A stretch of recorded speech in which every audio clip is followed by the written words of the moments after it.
question cruciale, si je puis dire. Comment êtes-vous venu au doublage? Moi, ça a été très simple. Comme j'avais travaillé au studio Éclair, j'ai rencontré un directeur artistique à qui j'ai demandé de me faire un bout d'essai. Le bout d'essai a été concluant. À l'époque, il n'y avait pas de bande rythmographique, hein, c'était uniquement à l'image. Ça a marché, et je me souviens du rôle d'ailleurs, c'était une phrase: le ventilateur est cassé. Et le deuxième contrat, ça a été du même ordre. Moi, j'avais vu que vous aviez aussi dit une phrase très importante, c'était que le vent a changé. Ah oui, oui. Alors, le vent avait changé. Et puis bon, c'est parti comme ça. À l'époque, il y avait moins de comédiens qu'il n'y en a maintenant. Il n'y avait pas de télévision, enfin très peu. C'est arrivé petit à petit, mais il y a eu d'abord une chaîne. Et puis, alors donc, c'était plus facile pour un comédien s'il était doué pour la chose, s'il aimait ça, s'il avait envie. Or, j'ai aimé ça, j'ai eu envie, donc je l'ai fait. Voilà. Ai-je bien répondu? Est-ce que vous aviez des parrains à la synchro? Oui, j'ai eu deux parrains. J'ai eu Claude Perrand, qui doublait un Hogarth, et j'ai eu Marc Valbel, qui était la vedette à l'époque du doublage. Oui, qui doublait dans les années 30, il doublait, je crois, Robert Taylor. Oui, c'était pas dans les années 30. Non, mais lui, Valbel, dans les années 30, il travaillait déjà quand même. Oui, non. Non, à l'époque, il y avait un syndicat d'acteurs. On vous retenait d'office la cotisation sur votre bulletin de salaire, et il fallait faire partie du syndicat. Donc, il fallait ou deux par an, ou avoir fait, je sais pas, un certain nombre d'heures de travail. Et bon, un jour, je me suis retrouvé encadré par Claude Perrand et Marc Valbel. Et on fait: il est syndiqué, ce jeune homme? Alors, je dis: bah non, je démarre, moi, pour des parrains, t'en as deux ce soir. Et bon, le soir même, j'étais enregistré au syndicat national des acteurs. Et voilà comment ça s'est déroulé. Alors, vous nous avez parlé tout à l'heure quel a été votre premier doublage, hein, les petits rôles que vous avez joués. Vous voulez le dernier?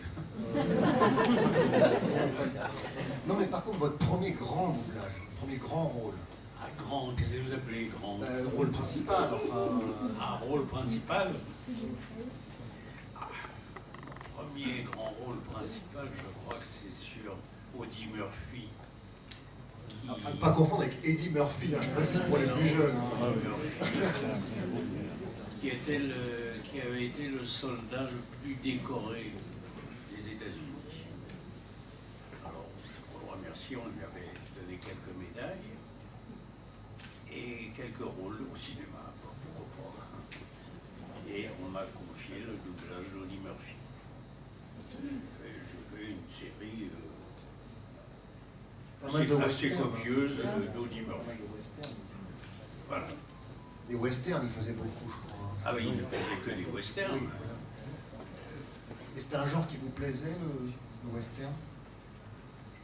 Oui, mais pas forcément les siens.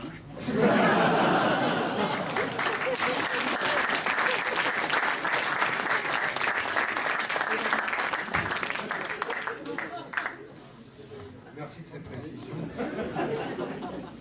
Donc là, premier grand rôle, enfin grand doublage, grand souvenir en tout cas. Oh, bah c'est Elizabeth Taylor, quand même. Et pourquoi vous vous rappelez? Non, la première fois que je l'ai doublé, c'était Virginia Woolf. Oui, c'est la première fois où j'ai doublé, c'est dans Virginia Woolf. Et puis... Vous l'avez fait par la suite, donc? Oui, on l'a doublé, bien sûr, dans d'autres films. J'ai fait doubler 2 films avec elle, où il y avait Burton, et comme ça, j'ai fait le doublage avec Jean-Claude Burton. On a fait Mariage, qui était un film, et après un téléfilm. Ils l'ont fait ensemble, et puis boum, de Lozay, qui était avec eux deux. Puis après, il y a beaucoup de comédiennes qui m'ont... Alors, on peut peut-être préciser, enfin moi pour les gens qui ne connaissent pas, Jean-Claude Michel, donc, qui était votre époux, était un grand comédien, je pense pour la façon d'en parler, et il doublait notamment Sean Connery en fait. Oui. Il a fait les Clint Eastwood, les inspecteurs Harry. Il a fait ça, oui. Puis il en a fait beaucoup, il a fait Burton, il a fait...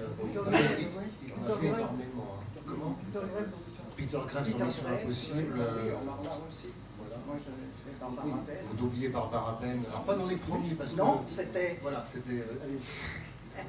C'était Françoise Fabian dans les premiers qui la doublait. Françoise est partie en tournée. Elle a fait autre chose et c'est moi qui enchaîne. Voilà. Et qui est faite, qui est doublée jusqu'à la série, jusqu'à la fin. Et puis, j'oublie les noms des comédiennes. C'est pour ça que j'aime pas faire ce genre d'exercice. Parce que déjà, quand j'étais jeune, les noms c'était horrible. Je ne les... Alors maintenant, à mon âge, ça ne s'arrange pas. Vous avez doublé Lorraine Bacall sur les dernières années. Et puis Gina Rollands. Ouais. Gina Rollands dans... Oh, j'en ai doublé des très belles, et puis des moins belles, puis des grosses noires, des grosses mamas. D'ailleurs, enfin, c'est peut-être pas la seule... C'est ça qui est amusant, d'ailleurs. C'est peut-être pas le seul élément commun, mais avec Guy, vous avez doublé tous les deux dans un film qui s'appelle Le secret de Poséidon. L'aventure des Poséidon. Vous doubliez donc Gina Rollands. Non, c'est Shelley Winters. Et vous doubliez donc dans ce film.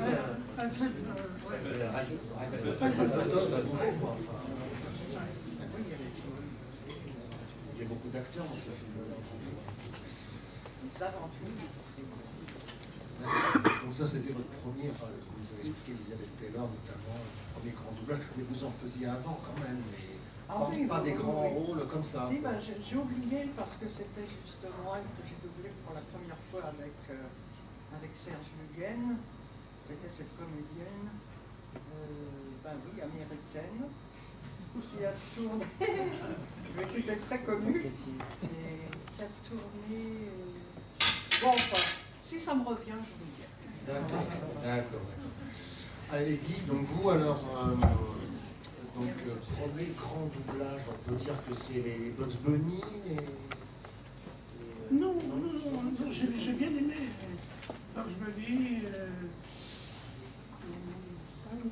Winnie aussi. Et puis, non. Mais comme vous avez débuté le doublage dans les années 60, Ah oui. on peut dire que c'était, ou Max la Menace peut-être. Ah non, ça arrivait Un peu plus après, tard. oui, oui. C'était d'abord les dessins animés. Et puis, il y a eu Atari. Atari est arrivé. Et puis, ensuite, d'autres... et je suis arrivé à... On achève pas les chevaux. Avec Jane Fonda. Et dans ce film, c'était toujours avec Red Buttons. Oui, que vraiment c'était mon personnage partout. Dans le film. Et d'ailleurs, dans ce film avec Jane Fonda, vous avez des anecdotes? Elle Oui, doublait avec vous? Oui. Elle se doublait elle-même déjà, elle se doublait elle-même. Elle se doublait. Et puis, bon, alors, on a passé des shows ensemble, au même micro. Et puis, un jour, elle était au film, les personnages qui tournent toujours sont fatigués et Darren Bolton se mettait sur les épaules